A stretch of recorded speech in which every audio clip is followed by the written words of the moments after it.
Welcome, listeners, to another episode of a productive conversation with Mrs. Anu Goyal, an expert in psychology. In the episode of The Mind Matters, we delve into the intricate world of addiction and behavior from a psychological perspective. Addiction, whether to substances or behaviors, can have profound effects on individuals and society as a whole. Join us as we explore the underlying psychological mechanism driving addiction, the impact of environmental and genetic factors, and effective strategies for prevention and treatment. Hello, ma'am. Hello. Let's give the discussion a kickstart by discussing a simple question about what are some common misconceptions about addiction and how does understanding the psychology behind it challenge these misconceptions. These misconceptions often revolve around the idea that it is simply a matter of weak willpower or moral failing. However, addictions is a complex and multifaceted condition with biological, psychological, and environment components. Understanding the psychological aspect of addiction challenges these misconceptions by highlighting the role of brain chemistry, emotional regulation, and coping mechanisms in driving addictive behavior of human beings. Yes, the facts and information you spoke about is truly relevant and makes sense to me. Okay, forwarding ahead, can you explain the concept of tolerance and withdrawal in addiction and how they contribute to the cycle of addiction? Tolerance refers to the need for increasing amount of the substance or engaging in a behavior to achieve the desired effect, while withdrawal refers to the physical and psychological symptoms that occur when the substance or behavior is discontinued. These factors contribute to the cycle of addiction by reinforcing the need for continued use of engagement despite negative consequences in order to avoid withdrawal symptoms and maintain a sense of normalcy. Yes, tolerance and withdrawal really had to play a major role in the cycle of addiction. Let's put a different perspective on the same scenario by discussing the environmental factors. How do environmental factors such as stress, trauma, and social influences contribute to the development of addictive behaviors? Environmental factors are very important in shaping addictive behaviors.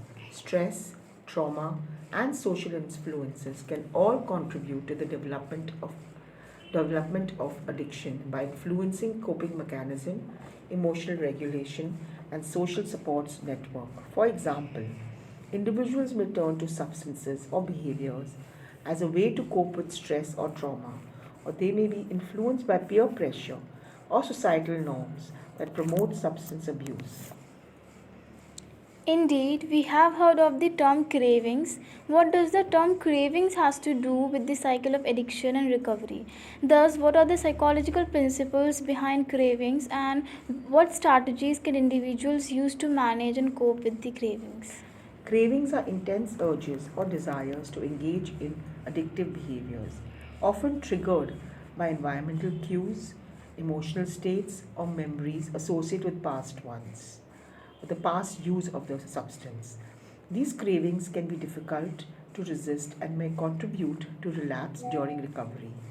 Psychological principles behind cravings include conditioning, reinforcing, and the role of neurotransmitters such as dopamine. Strategies to manage craving include identifying triggers, practicing mindfulness and relaxation techniques, and developing healthier coping mechanisms.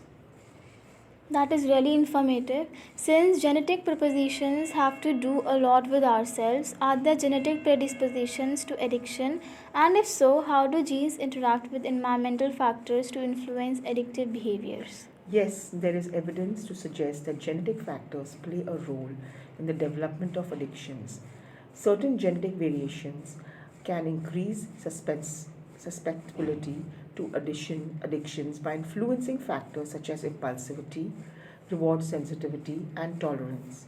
However, it's important to recognize that genetics alone do not determine addictive behaviors, and environmental factors also play a crucial role in shaping addiction risks. Okay, that makes sense. So let's wrap up this by asking certain interventions or treatments. So, what are some evidence based psychological interventions for addiction treatment, and how do they address the underlying psychological factors driving addiction? Evidence based psychological interventions for addictions treatments include CBT, cognitive behavior therapy, motivational interviewing, and management. These approaches aim to address underlying psychological factors driving addiction by targeting maladaptive thought patterns, enhancing motivation for change, and reinforcing positive behaviors.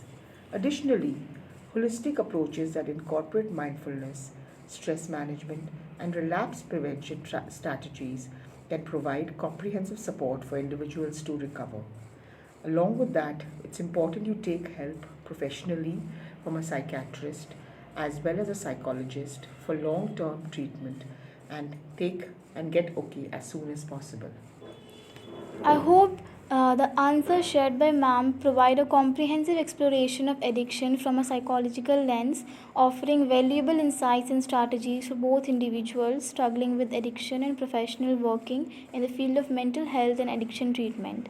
Thank you so much. That was really a fruitful conversation with you, ma'am. I'll be back with a new one. Till the time, take care and good wishes to all my listeners. Stay happy and stay tuned. Thank you.